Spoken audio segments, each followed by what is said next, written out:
Hey, Stefan, thanks so much for your response to our presentation. I think you bring up an interesting point in terms of what comes first. I think that if it's an integrated sort of practice, sort of the data, teaching about the data and incorporating the data at the same time, I think that that's probably the best approach.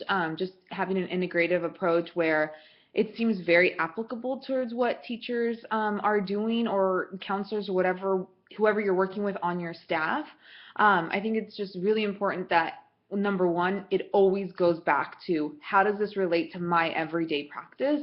Because I think that that's something that teachers really struggle with, and that's something that they think that their job is here and the data is over here. And it really is, as you know, as an administrator, it really is interlocked. And so I think that because data is just presented necessarily, or is just presented like at different workshops, or it's presented as, okay, now we're starting this new sort of initiative, erase the other initiative that we just started a year ago. Let's go with this one based on this data. It just seems like data is going to mess up things or change things.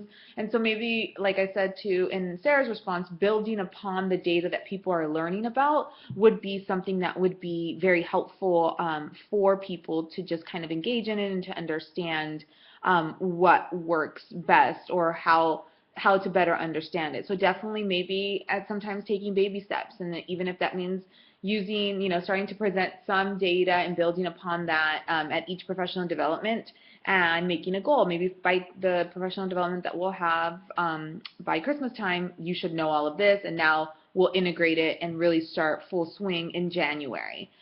So that might be something, but definitely my response to you is having an integrated approach so that